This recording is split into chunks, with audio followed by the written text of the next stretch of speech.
Good evening, everyone. Welcome to our Apprenticeships Q&A session here at our Brooksby campus virtual open evening. I've got two of our apprenticeships advisors here with me, and I'll pass it on to them to introduce themselves. Hello, good evening. My name's Liz Miller and I'm the Student Opportunities Coordinator.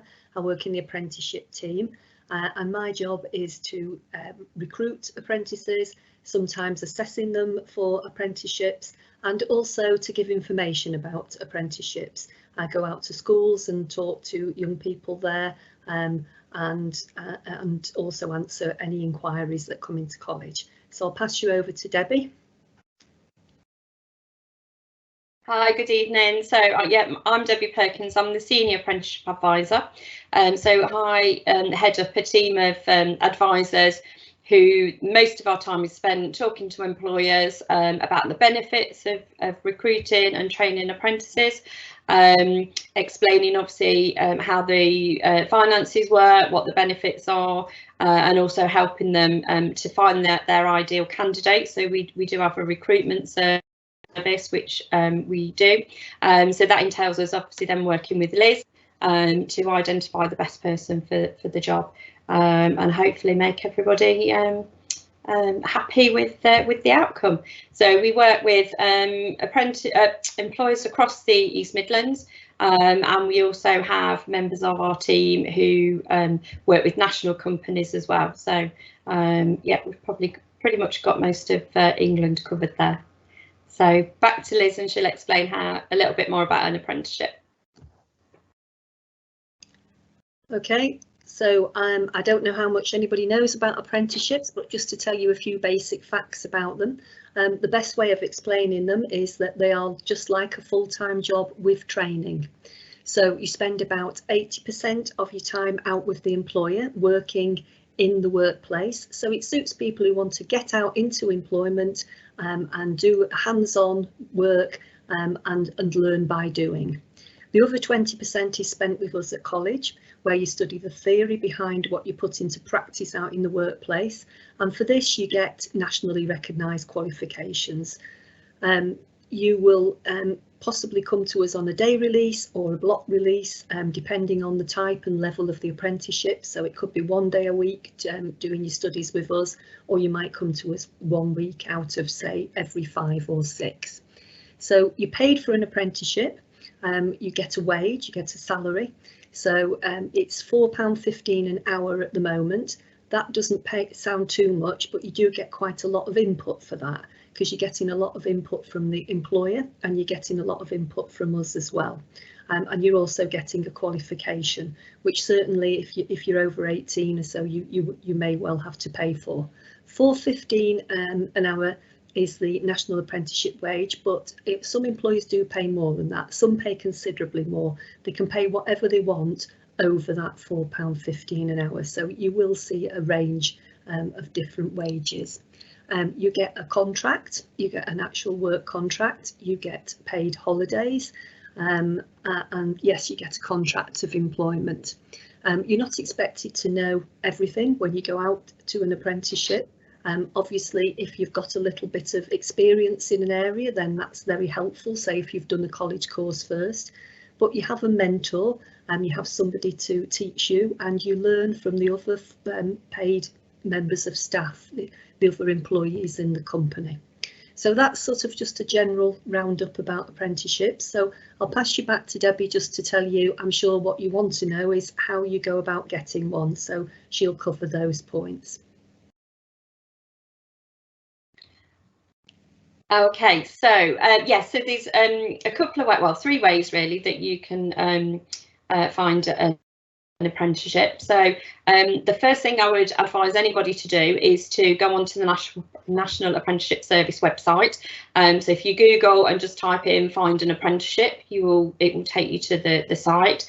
And on there it gives you lots of information about apprenticeships in general, about all the different levels that they can be on, but also it's a good way to look at what vacancies there are. So basically what you can do is you can put in your postcode, and then you can put a radius in, so you could put either within 5 miles of of your home or within 10 miles, or you can just do nationwide. So if you want to have a look at some of the national companies and what they're offering at the moment, then you can obviously have a look at that. You can put a keyword in, so if you know the subject that you want to do, so if you want to be a bricklayer, or if you want to do forestry or motor vehicle, anything like that, you can put those keywords in, and then it will obviously identify those apprenticeships. If you're not sure, and there are hundreds of apprenticeships from all different subjects, so if you're really still thinking, what do I want to do, you know, what career do I want to look into, then you can leave that blank, and then basically, as I say, look within, say, 5, 10, 15 miles of your home, and just have a look at what companies and what jobs there are on offer as well.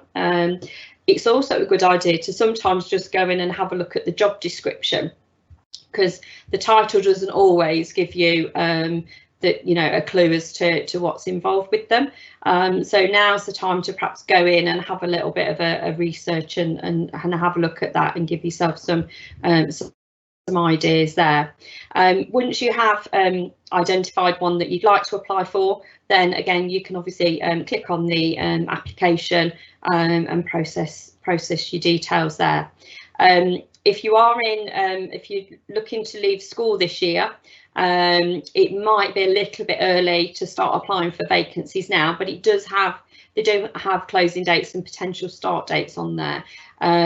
Usually probably Easter onwards is when a lot of the companies start to recruit for school leavers and for people that they're hoping to capture in the summer. So, but it's definitely worth going on there. You can also set alerts up, so it sends you a text message or an email as and when any new vacancies come on. So that's another thing that you can do.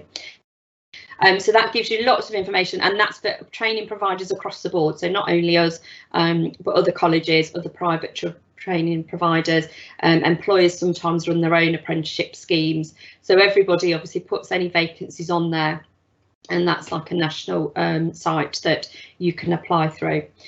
So that's obviously, as I say, a really good site to get lots of information on. The other way is obviously via our own website. So we've got the SMB Group website, Stevenson College website, and a Brooksby Melton College website. So we will advertise all our vacancies on there. And again, there's a little bit of extra information about apprenticeships on there as well. So on there, again, if there's something you're interested in, you can click on there, submit your application, and you'll probably end up speaking to Liz or myself or one of the team regarding your application, and we'll talk you through there. So that's obviously about vacancies where an employer has actually said, yeah, we're looking to recruit a young person, and this is what we want. The third way you can do it is to actually be a little bit more proactive yourself. So if you have identified a company that you'd quite like to work for, or a particular job that you'd want to do, so say you want to be a plumbing and heating engineer, or you want to be a stock person, then basically you can do a little bit of research yourself and approach employers. So send them a covering letter and your CV, telling them a little bit about yourself, and asking for an opportunity for an apprenticeship with them. We have had quite a lot of success with this over the years. Employers do like it when somebody shows passion for their industry and has obviously taken the initiative to do that. So quite often we give people this piece of advice at events like this. They go away and do that, and then lo and behold, they give us a call a few weeks or a few months down the line and say, I've found an employer, can you talk me through what we need to do next? So again, that's where we obviously can speak to the company and let them know what's involved from their point of view. As I say, sell them the benefits, explain what their responsibilities are as an employer of an apprentice, agree the training, and then obviously take it away for you. So that's, as I say, that's sort of the main ways of finding an apprenticeship. Have we got any questions as yet, Meg? Yeah, sorry. Okay. So we've got a few that have come in. Do you have any tips for writing your CV or you're going to an interview for an apprenticeship? Yes. So do you want to take that one, Liz? Yeah, if you want some help with writing your CV, If you contact us at Apprenticeships at SMB Group, and I'm sure Meg's going to put that on the screen, then we can send you a very useful guide. With just an outline of how to do a CV and with some useful tips on it of things to do and what not to do. What I would say is, if you're a school leaver, you're not going to have masses to put on your CV, but make sure that it shows some passion. Make sure that in your little personal profile that you put at the top, you're putting why it is that you want to get this apprenticeship, and also don't forget to put any experience, any work experience is good. Employers love it if you've got some work experience, perhaps a Saturday job or a paper round. Put all that down on your CV, any work experience you might have done from school. But the big thing is, do make sure, and if you're applying for a particular vacancy, look at the vacancy first and make sure that your CV relates to that. Look at what they're asking for, and try and relate that to what you're putting in your CV. A lot of people, I get CVs all day and every day from people, and a lot of people have one CV that they just send out to everything. That doesn't work. You do need to look generally at the vacancy that you're applying to.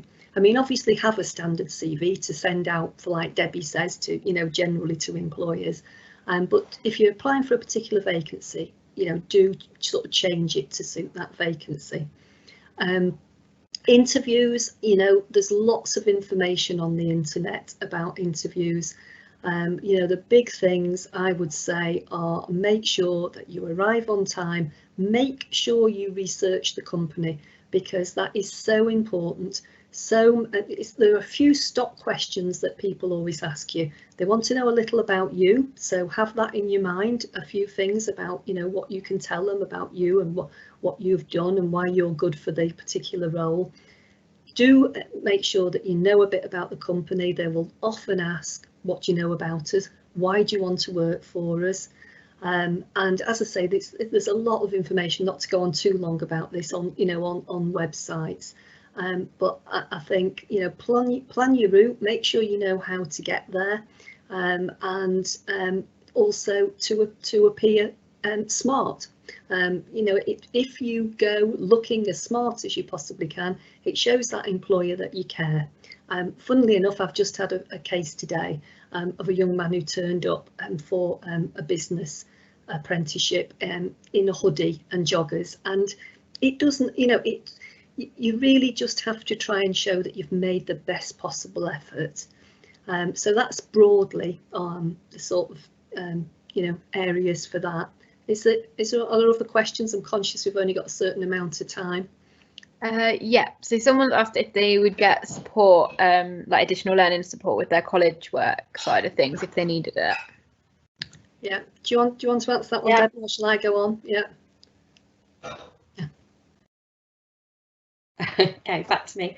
Yes, so as part of the induction and the initial assessment process for any apprenticeship, what we will do is obviously assess whether or not we feel that you're academically able to meet the requirements of the apprenticeship, and whether or not you need any assistance. So if you'd had support at school, or you'd had got an education healthcare plan, or you just feel that obviously you need some support, then we can obviously make a note of that. And we can offer you assessments and see if we can put something in place. So we do have tutors that can help you, and obviously we can make adjustments. So if you had extra time for any assessments, things like that, so all of that can be put into place, the same as it would if you were on a full-time course. So the college work, as I say, can be exactly the same as if you were at school or at college. We will do your best. It's all about trying to make you as successful as possible for your apprenticeship. On that note, one of the requirements of the apprenticeship is that you do have a certain level of English and maths. Now, depending on the level of the apprenticeship, depends on what grading you need for your GCSEs or your functional skills. So you can start at a level 2 apprenticeship. and then they go up to all the way up to obviously level 7, which is degree. So certainly for a level 2 apprenticeship, you might not need your GCSE grade 4s. Sometimes it's possible for you to start those if you've got a lower grade, perhaps a grade 2 or a 3. If you go on to level 3, and that is for some of the more technical apprenticeships, so your motor vehicle, electrical, plumbing, that sort of thing, then basically you will need your GCSE grade 4s. If you haven't got your GCSE grade 4s, then you will need to do English and maths classes while you're in as part of your apprenticeship. So again, if you do need additional support, we can put that in place for you. But the one piece of advice I would give you, if you are still at school this year and obviously about to take your GCSEs in the summer, in whatever form that takes this year, we know it's going to be a bit of a strange year again this year. But what I would say is do your very best to get the best grade that you possibly can. If you can get over the line and get those grade 4s, then that will save you a lot of work for your GCSEs. Sorry, it will save you a lot of work when you're on your apprenticeship, because once you've got those, you can say, I'm done and dusted with my English and maths, and I can just concentrate on the technical part of my apprenticeship. Whereas I say, if you don't get your 4s, it doesn't necessarily mean you can't be on the apprenticeship, but it does mean that you will still need to use some of your time when you're in college to go along to an English or maths or both of those classes. So if now you've got this time, as I say, use it as much as possible to get the best possible grade for your English and maths. Any other questions? Leading on from that, someone's just asked, with the GCSE exams being cancelled, will that affect anything? No, not really. I mean, what we do is, as I say, we do look at your grades, and we'll look at predicted grades. So we go on those, and hopefully at some point we'll be able to get the college open again later as we get nearer the summer, and we can hold assessment sessions. So we will ask you to come in and have an assessment of your English and maths, and based on that we can obviously advise you as to what apprenticeships would be best for you. So as I say, generally if it's a level 2 apprenticeship, you don't need quite such high grades, and we may be able to take you and then support you during your apprenticeship. If it's slightly higher, so for a level 3 or above on the apprenticeship, then we are looking at that. So the reason we say that as well is because sometimes there is quite a lot of technical content on some of the apprenticeships, and what we don't want to do is set anybody up to fail. So it might be that we recommend that you look at a level 2 apprenticeship and then move forward on to level 3 at a later date. So but that's what obviously if you contact us and come and have a chat with us, we can speak to you and see where we go from that. Anything to add on that, Liz? No, I think that covers that. Can I just say one thing that I think is really important for people to realise is you can do an apprenticeship at any age. You don't have to rush on one at 16. But one thing that is important to remember is that there's no guarantee you're going to get an apprenticeship. So if you're listening as a school leaver, do remember to have a plan B. Apprenticeships, like I say, are like finding a job, so there might not be one there in the summer, and we are facing difficult times at the moment. Things are a bit uncertain. At the moment we have got less apprenticeships in than usual. Hopefully this will get better. I'm sure this will get better, and hopefully by the time you leave, if you're a school leaver, it will be much better. But do make sure that you've got something to go to in September if you don't get an apprenticeship. Now this could be a college course, yeah, you could arrange, you know, a possibility of staying on at school, but just don't be left with nothing. A lot of employers do like it when people have been on a college course first. So say if you want to be, you know, a carpenter or a motor mechanic, then apply for a course at one of our colleges, one of our free colleges first, so that you're getting some skills to take forward to an apprenticeship, and also you are just covering it yourself so that you've got something to go to in September. If you get offered a place, once you've applied for a place, you will then get a telephone interview and hopefully get an offer of a place, and then you can just keep that. and keep applying for apprenticeships. And if you get an apprenticeship, you don't have to come to us, just let us know. While you're on a course, you can still keep applying for apprenticeships using the National Apprenticeship website that Debbie's explained. They run all the way through the year, apprenticeship recruitment, so you can continue to apply once you're on a course. So I think it's just, you know, it's just important to make sure that you remember to cover yourself, and actually you can prepare yourself well for an apprenticeship. A lot of employees, particularly in the construction industry, do like people who are a little bit older, who can drive, and who've got that little bit of experience. So yeah, the motto is have a plan B. Is there any other questions then, or? Yeah, we've got one more sitting here. So how many days would an apprentice be in college / the workplace in like a typical week? Well, it depends on the type of apprenticeship and on the level of apprenticeship, but 20% of your time you're going to be with us in college. So it will either be 1 day a week, or it will be 1 week out of about every 5 or 6. So that's called a block release. For mostly now, I would say it's block release. It used to all be day release, but we found that, say, for example, if you're doing a bricklaying apprenticeship, if you come for a week, you might start building something and you might want to carry it on and learn over those days. So it's better if we have you for that solid week. So it will be either the 1 day or the 1 week every so often when you come in that you come to us, and that will account to 20% of your time. There are some cases where you don't come to college, where we might come out to you and deliver the course actually on the premises. That's sometimes the case with things like teaching and learning, but mostly you will be coming to us. And the other thing to remember is that a lot of the work, even when you come to college, is quite practical. You know, if you're coming to us for say motor vehicle, you will be doing a lot of your work in college actually in the workshops. Obviously there will be some classroom work and some assessments and things, but you will be continuing to learn practically while you're with us. Is that okay? So anything else? Yeah, lovely. Yeah. So we haven't got any more questions at the moment, but we are actually coming to the end of the Q&A. So I think maybe we'll just end it there.